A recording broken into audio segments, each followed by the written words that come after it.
It wasn't just a house. It was a kaleidoscope of madness, music, and myth. Perched in the twisting hills of Laurel Canyon, Jim Morrison's infamous mansion became the stage for wild parties, bizarre legends, and moments that shaped rock history. Behind its doors, the Doors' frontman blurred the boundaries between genius and chaos. Dive into the strangest rock star home ever and the chilling mystery surrounding Morrison's untimely death. Reportedly, after completing the recording of L.A. Woman with the Doors in Los Angeles, Jim Morrison made a decision that surprised some, but ultimately felt inevitable to those closest to him. He intended to leave the United States and spend time in Paris. According to accounts from his bandmates, while Morrison's decision to leave was sudden, they generally supported it, sensing he needed a break from the pressures of fame, touring, and the increasingly chaotic lifestyle surrounding the Doors. By March 1971, Morrison formally took a leave of absence from the band, leaving behind the whirlwind of rock stardom for the quieter streets of the French capital. Morrison joined his girlfriend, Pamela Corson, in an apartment she had rented in the historic Le Marais district at 17 to 19 Rue Beautreillis in the 4th arrondissement. This apartment, modest yet intimate, became the backdrop for Morrison's final months. Letters he sent to friends during this period convey a man seeking both solitude and clarity. He described taking long walks alone through Paris, wandering the city streets, absorbing the culture, and perhaps reflecting on a life that had accelerated too quickly. These walks also represented a personal transformation. Morrison shaved his signature beard and lost some of the weight he had gained during his turbulent months in Los Angeles, signaling a desire to return, at least externally, to a sense of control and normalcy. Despite his physical distance from Los Angeles, Morrison remained connected to his band. He called drummer John Densmore to inquire about the commercial reception of L.A. Woman, marking the last known conversation he had with a fellow band member. In this period, Morrison seemed intent on stepping back from the intense scrutiny of fame, focusing instead on his inner life and his relationship with Corson. Yet, even amid this attempt at tranquility, shadows of his past lifestyle loomed. The final day of Morrison's life, July 3, 1971, unfolded quietly but ended in sudden tragedy. Pamela Corson discovered Morrison's lifeless body in the bathtub of their Paris apartment at approximately 6 a.m. He was only 27 years old. French authorities listed the official cause of death as heart failure, but notably no autopsy was conducted, as it was not required under French law at the time. Corson later recounted that Morrison's final words, spoken as he was bathing, were, "Pam, are you still there?" These words, tender and haunting, became emblematic of the vulnerability of the man behind the myth. Rumors and conflicting eyewitness accounts quickly emerged. Several individuals, including singer Marianne Faithfull, suggested that Morrison's death may have been due to an accidental heroin overdose. Sam Burnett, founder and manager of the Rock and Roll Circus nightclub in Paris, claimed he had discovered Morrison unconscious in the club's bathrooms earlier that night following a purported heroin incident. According to Burnett, Morrison's body had been removed from the club by two men believed to be drug dealers. However, in the absence of an autopsy, these claims remained unverified, leaving the exact circumstances of Morrison's death shrouded in uncertainty. Further complicating the narrative, music journalist Ben Fong Torres reported that Morrison's passing was initially kept secret from the public. When reporters contacted Paris, they were told that Morrison was merely resting in a hospital, not deceased. Film director Agnes Varda, a friend of Morrison, later admitted that she had played a direct role in concealing the incident from wider attention.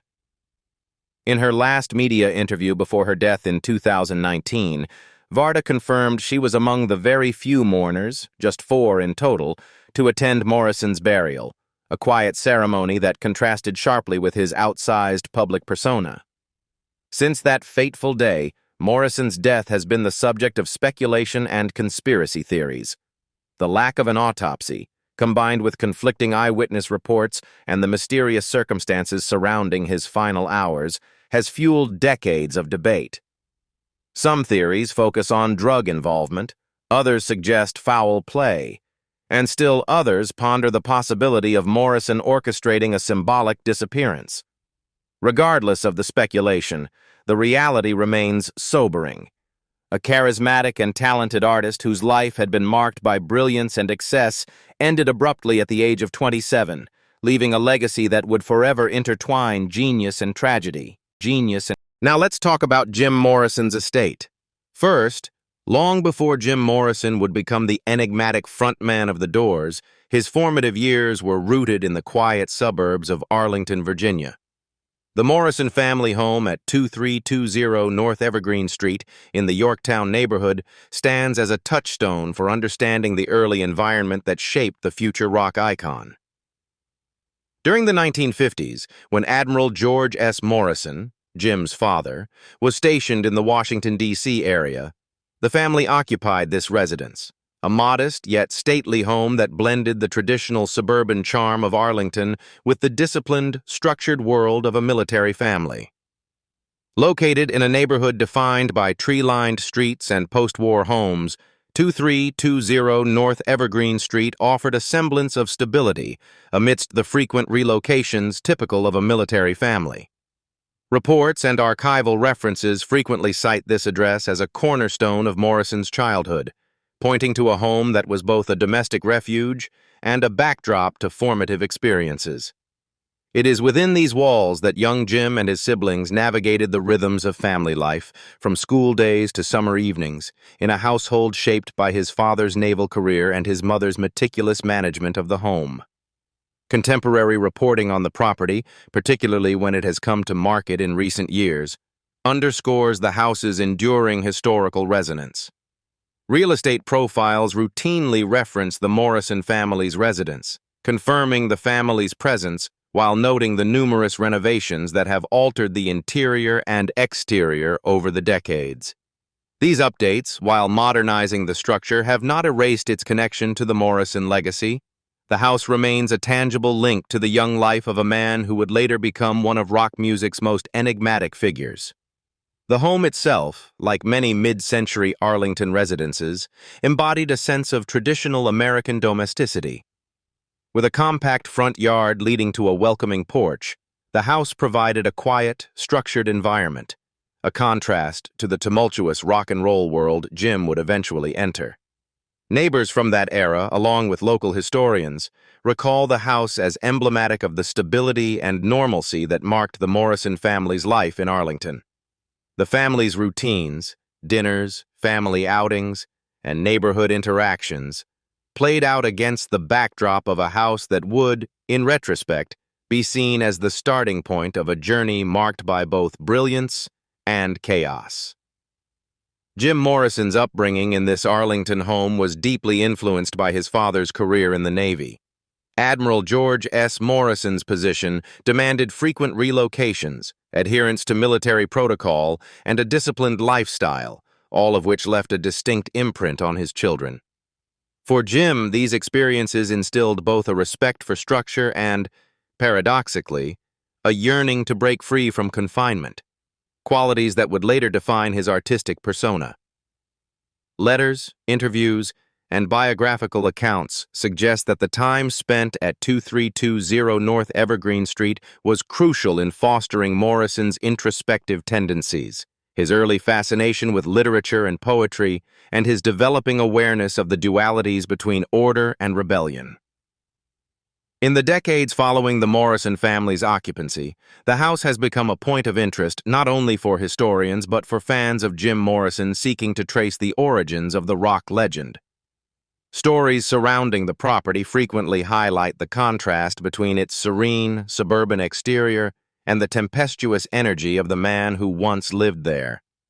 Renovations have modernized the interiors, yet the house's historical significance endures, immortalizing the formative years that quietly nurtured a prodigious, if ultimately tragic, talent. And before Jim Morrison became an icon of countercultural rebellion, his childhood was defined by a life on the move, shaped by the demands of his father's naval career. Admiral George S. Morrison's postings required frequent relocations, and as a result, the Morrison family lived in a series of homes across Arlington and Alexandria, Virginia. These residences, quiet, unassuming, and often overlooked in the shadow of Morrison's later fame, offer insight into the formative years of a boy who would grow into one of rock music's most enigmatic figures. Among the most frequently cited addresses are 4907 North 28th Street, 1327 South Glebe Road, and 310 Woodland Terrace in Alexandria, each representing a chapter in the Morrison family's transient life. The family's residence at 4907 North 28th Street is repeatedly mentioned in county histories and local biographical accounts. Like many mid-century Arlington homes, it was a modest, well-kept property situated in a quiet neighborhood. Here, young Jim and his siblings experienced the routine rhythms of suburban life: school mornings, neighborhood play, and family dinners, set against the backdrop of a disciplined household governed by the standards and expectations of a Navy officer. While the exact years the Morrisons lived at this address are debated among sources, the house is consistently linked to Morrison's early childhood, serving as a symbol of stability during a period marked by frequent relocations. Another key residence, 1327 South Glebe Road, underscores the family's movement within the region. Situated in a similarly residential area of Arlington, this house appears in multiple local property and historical records as part of the Morrison family's Virginia footprint. Biographers note that the timing of the family's occupancy varied, and occasionally only certain family members resided there, reflecting the flexible arrangements often required of military families.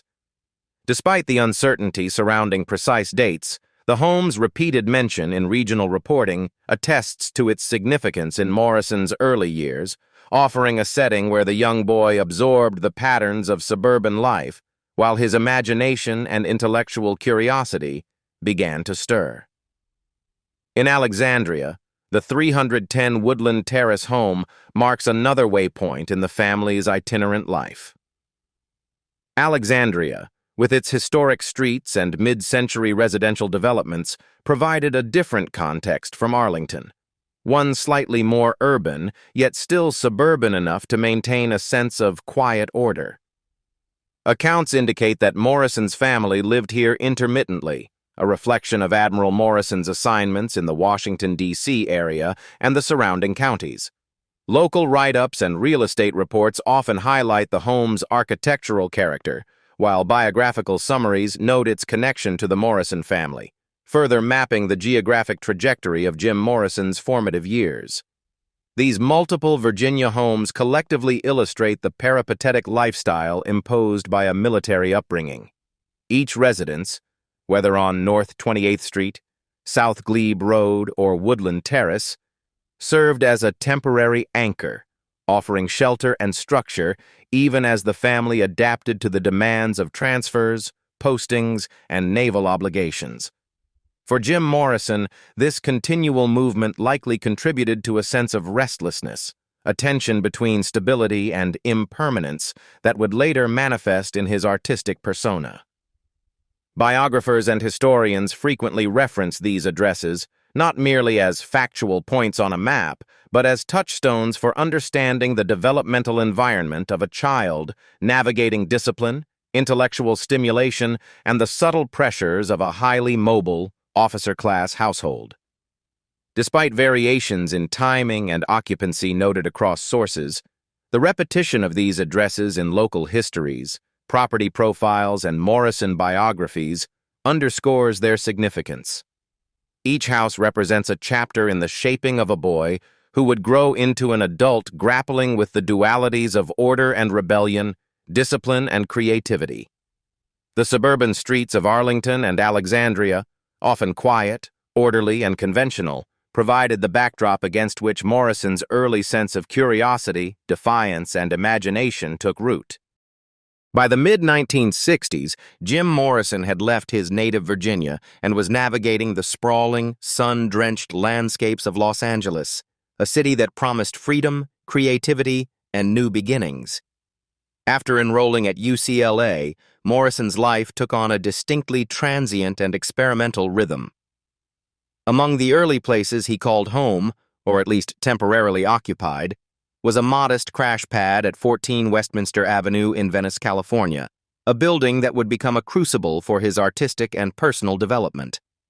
This Venice residence, located in the heart of a bohemian neighborhood known for its eclectic mix of artists, musicians, and surfers, was far from the structured environments of Morrison's childhood in a Navy family.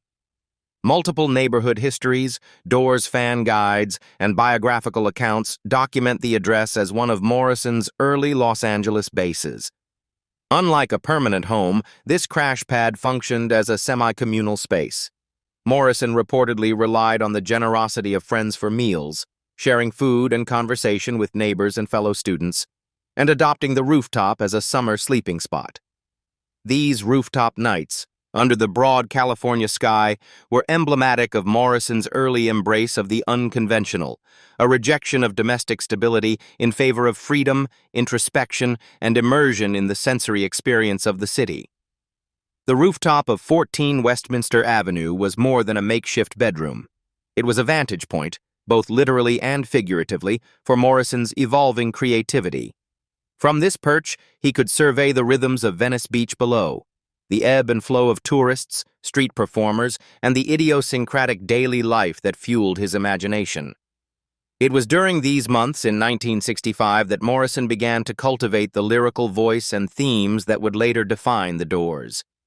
Observing humanity in its most raw and unfiltered forms, he absorbed the contradictions, the energy, and the melancholy of the streets, a reflection of both the freedom he craved and the alienation he often felt. The crash pad itself, according to neighborhood accounts, was modest, perhaps even cramped, yet it provided the informal community and solitude Morrison needed to experiment with poetry and songwriting. Meals shared with friends, impromptu late-night discussions, and solitary rooftop reflections all contributed to a period of incubation for his art.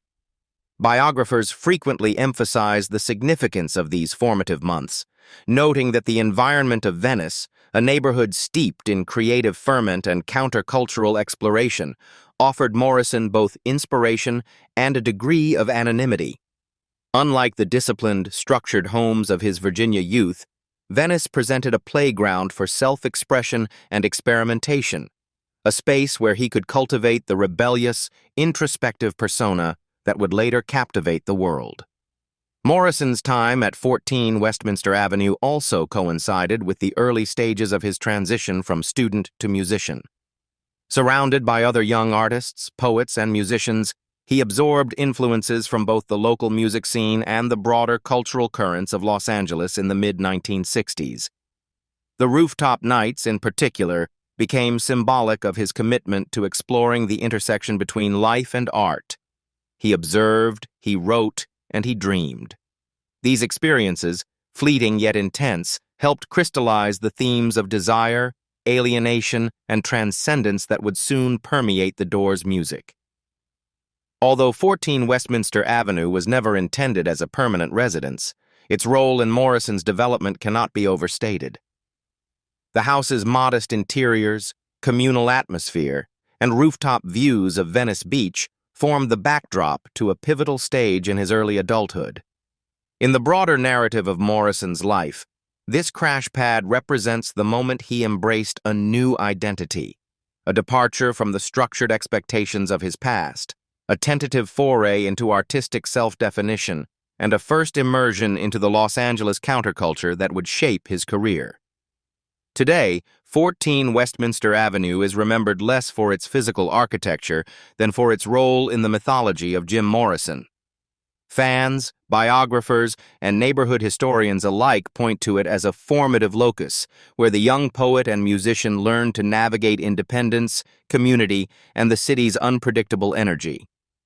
The building's rooftop, once a simple sleeping spot, becomes in retrospect a metaphorical platform, a place where Morrison could rise above the ordinary, survey the world around him, and begin crafting the enigmatic persona that would eventually become synonymous with the Doors.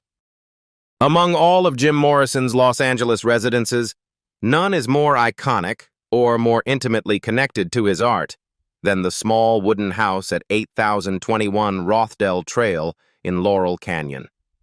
Nestled in the winding, tree-lined streets of this storied Hollywood enclave, the house became Morrison's sanctuary in the late 1960s, a place where he lived with his longtime companion, Pamela Corson.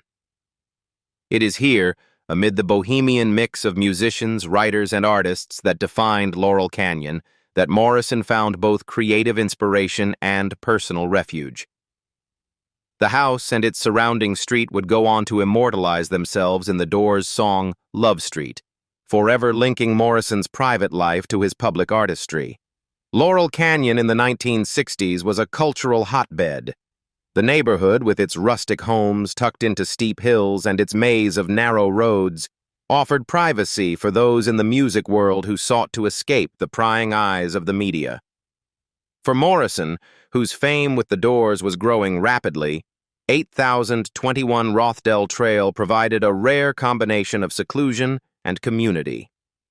Unlike the bustling Venice Beach or the regimented suburban homes of his youth, Laurel Canyon offered an intimate, almost mystical environment where creativity and domestic life coexisted. Morrison and Corson furnished the small house simply, prioritizing comfort and functionality over luxury, reflecting both their youth and their immersion in the countercultural ethos of the time. Music historians and neighborhood chroniclers alike have documented the house's significance. Many accounts emphasize that the atmosphere of Laurel Canyon, the sounds of birds, the surrounding trees, and the eclectic mix of neighbors directly influenced Morrison's songwriting. Love Street, the song immortalizing this period, captures both the physical and emotional landscape of the house and its environs. Morrison's lyrics evoke the quiet streets, the intimacy of domestic life with Corson, and the subtle contrasts between the serenity of the canyon and the chaos of the city below. In this sense, the house was not merely a residence. It was a creative incubator, a place where Morrison's personal life and his artistic expression intersected. The property itself is modest, a small wood frame home with simple lines and a naturalistic charm that blends seamlessly into the wooded surroundings. Over the years, it has been mentioned in multiple real estate listings, neighborhood reports, and music histories. Its fame has grown not only because of Morrison's occupancy, but also because it serves as a tangible link to the golden age of Laurel Canyon, a period when the area was synonymous with the Los Angeles rock scene. The house drew renewed attention after a partial fire in 2011, which became the subject of local news coverage.